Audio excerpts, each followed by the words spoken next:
네, 안녕하세요. 이제 두 번째 강의 마틴 루터의 주요 주장 및 주요 작품들에 대해서 소개해 드리겠습니다.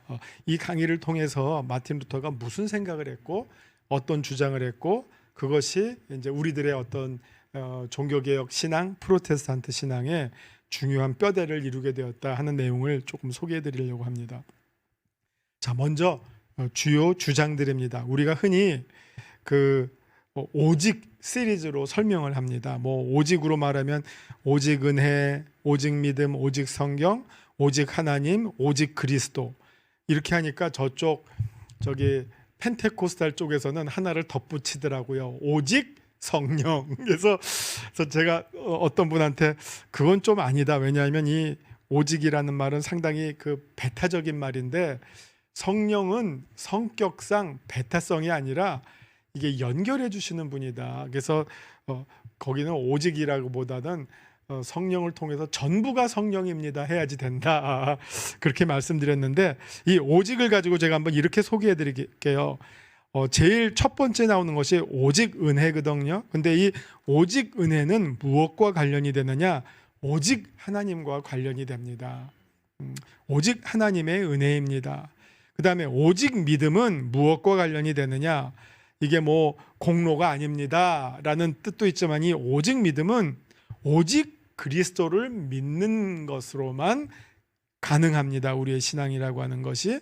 그 다음에 오직 성경은 무엇이 아니죠? 이게 왜 오직이란 말이 들어갔죠? 당시 로마 가톨릭은 교회의 전통이 아주 성경을 풀어나가는, 성경을 해석하는 중요한 자료로서 교회의 전통을 강조했거든요. 근데 이제 이 말이 여러분은 조금 무슨 뜻인지 잘 모르실 수가 있는데 저는 이 오직 성경에 대해서는 종교개혁자들에게 100점보다는 한 7, 80점만 주고 싶어요. 왜냐하면 이게 아까 제가 말씀드린 것처럼 오직 성경이라고 하는 말을 할 수 있으려면 신자들이 성경을 스스로 읽고 해석할 수 있는 능력이 된 때여야지 가능하거든요. 그러면 지난 1500년 동안은요 아무도 그걸 할 수가 없었어요. 오직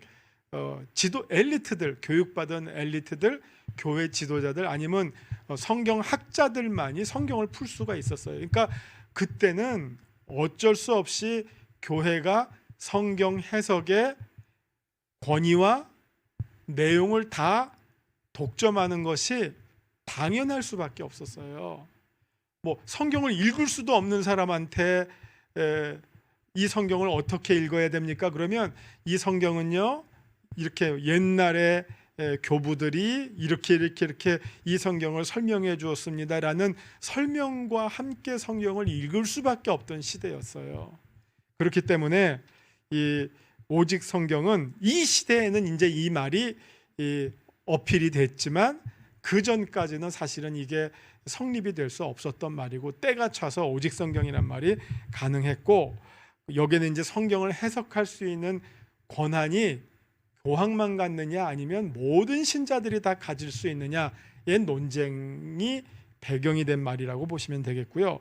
또 제가 강조하지만 종교개혁의 중요한 주장 가운데 대표적인 것이 모든 신자의 제사장직이라고 하는 것이 종교개혁의 아주 중요한 주장 가운데 하나입니다. 자, 주요 작품들을 한번 소개해 드릴게요. 자, 1500 아주 많은 도서관에 가서 루터 전집을 보면요 책장 하나예요. 한 시리즈 바이마르 판이 한 50몇 권쯤 이렇게 됩니다. 이런 걸로 하여튼 대여섯 칸 차지하는데 중요한 작품들만 소개해드리면 1517년 95개 조항을 발표했고요. 1518년 하이델베르크 논제, 1520년 종교개혁 3대 문서, 독일 귀족에게 고함, 교회 바벨론 포로, 그리스도인의 자유에 관하여, 그리고 1524년 노예의지론, 29년 대소요리문답, 그리고 29년 또 독일 미사 이런 작품들이 있습니다. 이 밖에도 많지만 이렇게 한 이유는 20년 거는 3대 문서, 그리고 루터가 이런 질문을 받았어요. 만약 당신의 작품들이 다 불이 난다면, 불태워진다면 뭐만 남기고 싶느냐 했을 때 루터가 답하기를 노예의지론과 대소요리문답, 뜻밖이죠. 뭐 앞에 거 다 보다도 대소요리문답과 노예의지론을 남기고 싶다 해서 그걸 제가 여기다 집어넣었습니다. 자, 그러면 이 주요 작품들이 어떤 내용을 담고 있는지를 한번 간단하게 소개해 드릴게요. 우리가 이름만 아는데 내용을 사실은 모르거든요. 그러면 95개 조항에 어떤 내용이 들어있는지를 한번 소개해 드리면, 이게 95개 가운데 제가 한 4개만 추려봤는데, 첫 번째는 우리의 주님 그리스도께서는 회개하여라, 하나님 나라가 가까웠다고 말씀하신다. 이로써 그는 다음과 같이 말한다. 신자들의 전 삶이 회개이어야 한다. 사실 이 회개를 가지고 이것만 가지고도 뭐 밤새도록 말해도 부족할 것 같은데, 어쨌든 이 회개는 죄의 문제를 처리하는 방법이잖아요. 근데 루터가 말한 건 죄의 문제를 회개하고 싶으면 회개하면 된다. 근데 로마 카톨릭은 뭐를 주장이냐? 회개만 해서 안 된다. 그 다음에 뭔가 플러스 알파가 있어야 된다. 그게 이제 죄에 따른 벌을 또 해결해야 된다. 죄와 벌이에요. 그러니까 죄 해결하는 거 회개, 벌 회개하는 거 어떻게 할 거야? 여기에 이제 소위 보속 이론이 나와요. 그리고 그 보속을 해결하려고 면죄부 판매가 등장하게 된 거예요. 그러니까 이게 1번을 루터가 이렇게 외친 것은 그런 배경 속에서 1번을 외친 거죠. 그 다음에 27번째, 동전이 땡그랑하고 상자 속에 떨어질 때 영혼이 연옥을 벗어난다고 말하는 자들은 완전히 거짓말을 설교하는 자들이다. 이게 아까 말씀드린, 지난번 강의에서 말씀드린 도미니칸의 테셀이라고 하는 수도사가 요즘식으로 말하면 아주 영업 능력이 탁월한 사람이에요. 그리고 너무나 수사하기 뛰어난 부흥사예요. 얼마나 리얼해요. 여러분, 면죄부 함에 여러분이 동전을 딱 금화를 넣는 순간 땡그랑 소리가 날 때, 여러분이 보속을 하고 싶어하는 여러분의 연옥에 있는 아버지가, 먼저 가신 아버지가 그 소리와 함께 연옥에서 천국으로 탁 올라갑니다 하니까 가슴에 확 와닿잖아요. 없는 돈이라도 빚져서라도 바치고 싶게끔 그거를 이제 인용해 가지고 이거는 거짓말을 설교하는 자들이다. 이게 원래 이 보속 이론이 원래는 정말 작게 시작했는데 점점 이제 하나 더 해서 바늘도둑이 소도둑이 된 거예요. 원래는 십자군에 참전해서 순교한 사람들에게 이 면벌을 해줬는데, 이게 다 십자군에 참여하는 건 아니까 그 다음에는 이제 거기에 돕는 물자를 지원해 주는 사람들 하다 보니까 이제 목숨으로부터 뭘로 바뀌죠? 돈으로 바뀐단 말이에요. 그럼 저 십자군 지원뿐만 아니라 이제는 교회를 지원하는 사람들, 교황청을 지원하는 사람들 하니까 이제 돈이, 이 재물이 보속을, 죄뿐만 아니라 그 죄에 따른 벌을 풀어주는 대체 수단으로 이제 유포가 되면서 면죄부가 붐을 일으키게 된 거죠. 36번째, 참으로 통회하는 모든 그리스도인은 벌과 죄에서 완전한 용서를 얻는다. 면죄부를 사지 않아도 사죄와 면죄를 받는다. 이게 어떻게 보면 순복음이죠. 그죠? 43번째, 우리는 그리스도인을 이렇게 가르쳐야 한다. 즉, 가난한 사람을 도와주고 어려운 사람에게 돈을 빌려주는 것이 면죄부를 사는 것보다 더 좋은 일이라는 것이다. 아주 상식적인 주장을 합니다. 이게 이제 95개 조항에 등장하고 있는 중요한 내용들 한번 소개해드렸고요. 1518년에 하이델베르크 논제가 나오는데, 사실 95개 조항에는요 이신칭의의 메시지는 없어요.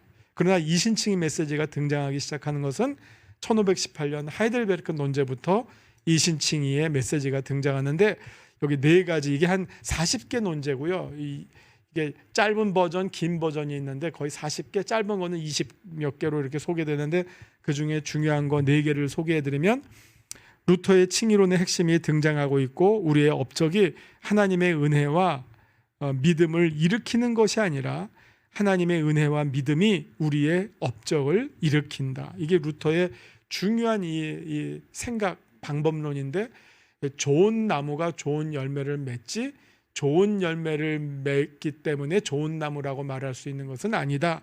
이게 루터의 아주 중요한 비유입니다. 그 다음에 중세 스콜라 신학, 즉 영광의 신학과 결별하고 십자가의 신학을 제안한다. 십자가가 모든 것을 판단한다. 십자가의 신학이 하나님 인식과 참 신학의 근거가 된다. 로마 카톨릭의 스콜라의 신학을 영광의 신학이라고 비판을 하고, 영광. 그러나 반대로 진정한 신학은 십자가의 신학이다. 십자가가 모든 것을 판단한다. 그러니까 우리가 옛날에 시드니 쉘던인가 예수라면 어떻게 할 것인가라는 책이 있었죠. 그러니까 모든 행동을 할 때 예수님이라면 어떻게 행동할 것인가라는 기준을 가지고 우리가 신앙생활을 하듯이 모든 신학에는 그 신학 안에 십자가의 메시지가 담겨져 있느냐. 이 십자가는 희생과 고난과 헌신과 이런 것들이 다 들어가 있잖아요. 자기의 유익을 구하지 아니하고 오래 참는 것서부터 시작해서 이런 어떤 정신이 전제가 된 신학이냐 삶이냐가 그것이 건강하냐 건강하지 않냐, 참이냐 거짓이냐를 구분하는 기준이 된다는 것이고요. 신학자가 된다는 것은 삶을 통해 죽음과 지옥에 이르는 것으로 되는 것이지, 아는 것과 읽는 것과 사변을 통해서 되는 것이 아니다. 이게 철학의 길과 신학의 길이 다르다라고 하는 것. 하나님의 사랑은 사랑받을 만한 대상을 발견하는 것이 아니라, 이렇게 되면 이게 조건적인 사랑이고요. 도리어 사랑할 대상을 창조한다. 이게 무조건적 사랑을 하나님의 사랑이라고 설명하는 내용이 하이델베르크의 논제에 나와 있습니다. 자, 두 번째, 1520년에 쓴 독일 그리스도인 귀족에게 고함. 이거는요, 우리식으로 말하면 독립운동 문서예요. 야, 독일의 귀족들이요, 정신 차리시오. 왜 로마 교회에 밤 노릇을 합니까? 우리 백성을 우리가 지킵시다. 우리의 재산을 우리가 지킵시다. 근데 이럴 때 보면 꼭 어떤 사람들이 등장합니까? 그 매국노들이 등장하죠. 백성들을 수탈을 해서 갖다 바치면서 거기에서 약간의 자기의 이익을 구하는 사람들이 있죠. 그 사람들에게 이제 정신 차려라 하는 그 호소문이 독일 그리스도인 귀족에게 고함이라고 하는 책입니다. 책이에요. 자, 로마 교회는 세 개의 장벽을 쌓아 놓았다. 교회의 영적 권력이 세속의 권력 위에 있다. 그러니까 치외법권을 주장하는 거죠. 이에 대해 모든 신자의 제사장직을 이때부터 주장합니다. 그리고 오직 교황만이 성경을 무오하게 해석할 수 있는 권리를 가진다. 이에 대해서 모든 신자가 성경 해석의 권한을 가진다라고 주장합니다. 오직 교황만이 공의회를 소집할 권한을 가진다. 여기에 대해서 니케아 공의회를 소집했던 사람은 교황이 아니라 황제였다. 각각의 이제 로마 카톨릭이 지금 주장하고 있는 내용을 소개하고 그것이 왜 잘못됐는지를 이제 비판하는 내용이 등장합니다. 그래서 대안이 매년 30만 굴덴 이상의 돈이 독일로부터 로마로 흘러 들어간다. 독일 귀족들은 터키와 싸우기 전에 로마 교황과 먼저 싸워야 한다. 이게 어떻게 보면 이제 그 전쟁 선전 포고문이죠.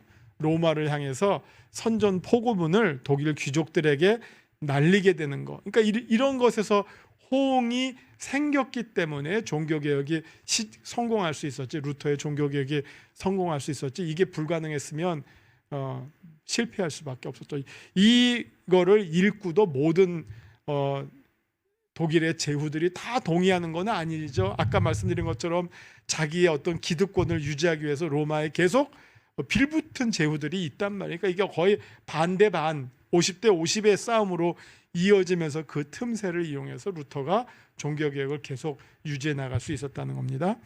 또 교회의 바벨론 포로, 이거는 이제 마치 이스라엘이 바벨론에 포로 잡혀간 것처럼, 그래서 어떻게 보면 성전을 빼앗긴 거 아니에요.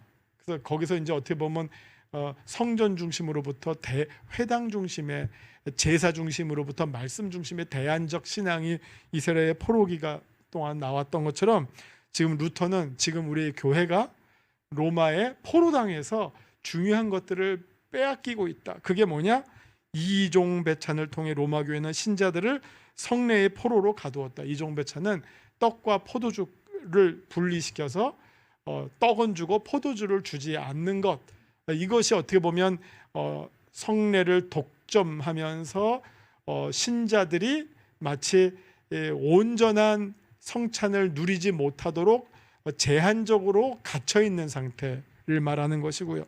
또 로마 교회는 화채서를 통해서 신자들을 포로 삼았다. 이게 되지도 않는 말, 이상한 아주 교원 술수 같은 거를 통해서 신자들을 미혹시키는 거짓된 교리로, 거짓된 성찬론으로 신자들을 사로잡았고, 세 번째, 미사에 대한 그릇된 이해와 오용이죠. 미사를 남발하고, 또 미사는 그리스도의 희생제사를 반복적으로 사제가 주체가 돼서 그리스도를 제물로 하나님께 드리는 건데, 이거는 아주 그 중요한 요소들이 왜곡이 된 거거든요. 우리 개신교의 이 성찬은 하나님이 우리에게 아들을 주신 것이 단번에 성취되어서 우리는 그것에 대한 감사의 표로 드리는 예식이지, 때마다 아들을 교회가 아버지께 반복 희생제사 드리는 것은 전혀 아니다. 이 왜곡된 내용으로 교인들을 사로잡고 있다. 그 다음에 그리스도인의 자유에 대해서, 제가 다른 거는 몰라도 여러분들이 꼭 이 책만큼은 읽으셨으면 좋겠다. 이거 한 100페이지도 안 돼요. 어떻게 페이지를 나누느냐에 따라서 하지만 이거는 하루면 다 읽을 책입니다. 그리스도인의 자유에 대해서, 그리스도인은 모든 것의 자유로운 주인이며, 이게 어떻게 보면 이게 변증법적 설명인데 아주 이 수사 능력이 탁월해요. 그리스도인은 모든 것의 자유로운 주인이며 그 누구에게도 예속되지 않는다. 완전한 자유를 말하죠. 죄로부터의 자유예요. 율법으로부터의 자유, 심판으로부터의 자유. 그런데 동시에 그리스도인은 모든 사람의 종이요 모든 사람에게 예속되어 있다. 이 말을 다시 말하면 믿음 안에서 자유고 사랑 안에서 종이에요. 그리스도인의 삶을 이거보다 어떻게 더 잘 표현할까요? 믿음과 사랑. 믿음 안에서 우리는 모든 것으로부터 자유예요. 권력과 물질과 모든 욕심으로부터 우리가 참 믿음이 있으면 자유예요. 그러나 동시에 우리는 사랑 안에서 모든 사람에게 종이 된다는 거죠. 이런 어떤 양면적인 변증법으로 기가 막히게 설명하죠. 그 다음에 그리스도인은 자기 자신 안에서 살지 않고 그리스도 안에서, 그리고 이웃 안에서 산다. 그렇지 않으면 그는 그리스도인이 아니다. 너무나 그 그리스도인됨을 잘 설명하고 있고요. 선한 업적이 선한 사람을 만드는 것이 아니라 선한 사람이 선한 업적을 만듭니다. 믿음을 통해서 우리의 존재가 변화된 후 행동이 뒤따르게 되는 것입니다. 그 다음에 1525년 노예의지론을 쓰는데요. 이때는 에라스무스라고 하는 그 르네상스 인문주의자와 논쟁을 하게 됩니다. 그 사람도 원래 로마 교회의 개혁에 관심이 있었고 첫 번째 불을 당긴 사람인데, 이 사람은 어떻게 보면 비겁한 지식인이라고 해야 될까요? 그리고 이제 이 사람은 자유의지론을 썼어요. 근데 여기에 대해서 이제 루터랑 논쟁이, 의지가 자유롭냐 아니면 얽매여 있느냐에 대한 논쟁이죠. 그래서 인문주의자 에라스무스는 자유의지에 관하여 인문주의자 에라스무스의 자유의지라는 책을 썼는데, 거기에 대해서 반박하는 글을 쓴 것이 루터의 노예의지론이고, 에라스무스는 교육을 통해 인간은 보다 더 완전한 존재로 변화될 수 있다는 낙관적인 인간관을 주장한 반면, 루터는 자유로운 의지가 아니라 오직 은혜로, 오직 믿음으로 구원에 이를 수 있는 새 사람으로 변화될 수 있다는 신학적 인간관을 가졌습니다. 그러니까 에라스무스는 인간에 대해서 낙관적인 생각을 가졌지만 루터는 철저히 인간에 대해서 비관적인 생각을 가졌어요. 그러면 아마 이게 요즘 시대에는 안 맞는 말처럼 들릴지 모르지만 루터는 인간에 대해서 철저하게 비관을 했지만 반대로 그 인간을 찾아오시는 하나님의 은혜에 대해서 철저한 신뢰를 해요. 그러니까 이게 한 번 더 리플렉시브죠. 그냥 한 방의 낙관이 아니라 비관, 그러나 하나님의 엄청난 은혜의 낙관, 그것을 통해서 인간의 자유를 말하는 것이죠. 그러니까 어느 것이 더 인간의 실체를 잘 보여주고 있느냐 하는 것을 우리가 판단할 수 있게 된다는 거죠. 그냥 교육을 통해서 다 착해질 수 있어, 이건 너무 심플한 얘기고, 인간은 사실 여러 가지 환경과 조건에 얽매여 있고 이미 어떻게 보면 학문을 통한 뭐 이런 범위에 있어서는 자유가 있을 수 있지만 궁극적인 인간의 운명을 결정하고 구원의 문제에 있어서는 인간은 철저하게 무능하지만 그것이 하나님의 은혜와 믿음을 통해서 우리에게 주어질 때 우리는 완전한 정말 왕 같은 제사장이 된다. 엄청난 인간에 대한 낙관론이 마지막에 등장하죠. 처음에 등장하는 것이 아니라 그것이 이제 루터의 프로그램입니다. 인간론 프로그램입니다. 루터도 인간의 자유로운 의지를 인정하지만 그것은 구원의 문제에 있어서는 철저히 무력하다는 사실을 주장합니다. 인간의 의지는 하나님과 마귀의 두 마부 사이에 있으면서 두 조종자죠. 하나님이 앉아 계시면 하나님의 뜻을 따르지만 마귀가 앉으면 인간은 망하게 된다는 것이고, 인간의 자유로운 의지는 마귀의 노예가 된 짐승에 불과하다, 이렇게 말합니다. 그 다음에 대소요리 문답서가 이게 중요한데요. 루터가 이제 종교개혁을 시작하고 진행합니다. 그 다음에 이제 종교개혁을 따르기로 한 자기의 지역을 신방을 해봤어요. 교회들을 돌아봤어요. 돌아다녀봤더니 너무 어떻게 보면 이 하부 조직이 형편없는 거예요. 그냥 위에서 종교개혁하자고 해서 나 그거 좋아해서 따라왔지, 전혀 종교개혁이 뭘 주장하는지, 로마 카톨릭 교회와 우리가 무엇이 다르고 무엇이 더 옳은지를 분간도 못하고 그냥 카톨릭 신부였다가 하루아침에 개신교 목사로 바뀌어졌는데 뭘 가르쳐야 될지 전혀 이 목사들 교육이 안 돼 있고 평신도들도 교육이 안 된 거를 보고 안 되겠다, 이들을 위해서 내가 조그만 정말 우리 기독교 신앙의 에센스를 가르쳐줘야 되겠다 해서 대소요리문답서를 작성하게 됩니다. 그래서 대요리문답서는 교육자용이에요. 여러분 우리 무슨 교재 나오면 이게 학습자용, 교육자용 나오죠. 이게 원조가 여기에요. 대는 교육자용이에요. 목회자나 부모, 소는 학생과 자녀들. 그래서 분량이 어느 게 크겠어요? 대가 크죠. 상세 설명이 더 깊이 있는 설명이 많이 있죠. 소는 문답만 나오고. 이게 어떻게 보면 교육학적으로도 되게 의미가 있어요. 그래서 이 개신교의 특징이요, 이 이후로 수많은 요리문답서 그리고 수많은 신앙고백서가 그냥 계속해서 양산이 됩니다. 이거는 루터교뿐만 아니라 개혁교회는 더해요. 칼빈주의자들은 더해요. 뭐 웨스트민스터뿐만 아니라 스코틀랜드, 뭐 벨직, 뭐 하이델베르크 계속 나오죠. 뭐 39신조, 어떻게 보면 뭔가 교회 운동이 일어나는 곳마다 신앙 고백을 다시 만들고 확인하고 해나가는 역사를 하게 됩니다. 그래서 저는 어떻게 보면 그냥 우리 지금 이 교회에서도 루터의 대소요리문답서를 한번 공부하는 것이, 우리의 오늘의 요리문답서도 이것과 전혀 다른 내용이 아니에요. 왜냐하면 여기에 이 공식적인 게 십계명은 율법, 그 다음에 사도신경은 복음, 주기도문은 그리스도인의 삶, 세례와 성찬, 요 5가지 요소가 딱 들어가거든요. 이게 중요한 요리가 중요한 교리를 문답의 방식으로 교육하는 책이에요. 그래서 요리문답서, 교리문답서라고도 합니다. 그리고 1529년 독일 미사라고 하는 책을 통해서 예배 모범서를 작성하게 됩니다. 왜 우리의 예배가 카톨릭과 어떻게 다른지. 그래서 그때 중요한 게 말씀 중심의 예배, 그리고 모국어 중심의 예배가 이때 나오게 됩니다. 그 다음에 찬송 중심의 예배. 이게 찬송이요, 종교개혁에 어떻게 보면 밑바닥 운동이에요. 찬송 운동이에요.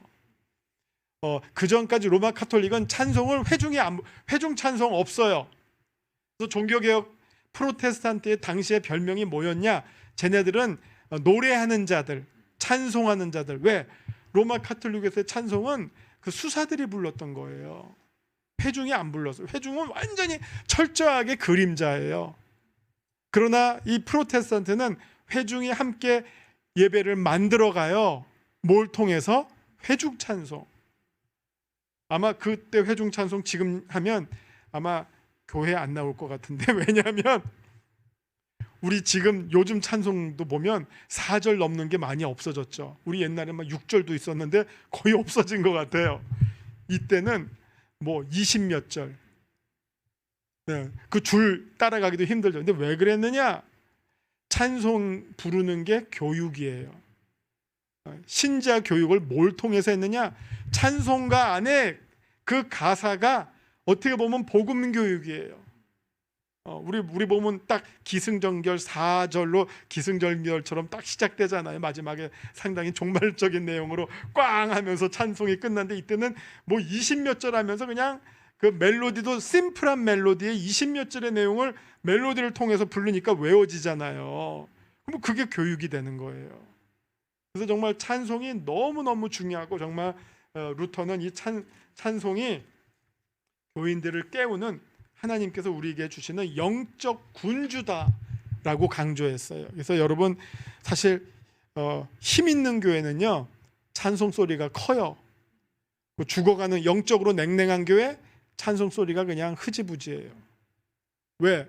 정말 찬송할 때 큰 소리 내서 찬송하고 싶거든. 막 안에서부터 정말 토해내는 찬송을 하고 싶거든요. 내가 정말 만입이 있으면 그 입 다 가지고 하나님의 영광과 은혜를 찬송하는 것이 마땅하기 때문에 정말 목이 터져라고 찬송하는 게 이게 정당한 것이죠. 이게 프로테스탄트 신앙의 핵심에 찬송 운동이 있었다. 그래서 루터도 찬송가 많이 작곡했고, 또 심지어는 그 민요 같은 거, 폭송 있잖아요. 많이 알려진 멜로디에다가 가사를 입히는 거예요. 그러면 멜로디 아는데 가사를 통해서 찬송이 잘 됐죠. 자, 이런 종교개혁의 특징들을 루터가 이루어 냈었습니다. 여기까지가 두 번째 강의가 되겠습니다.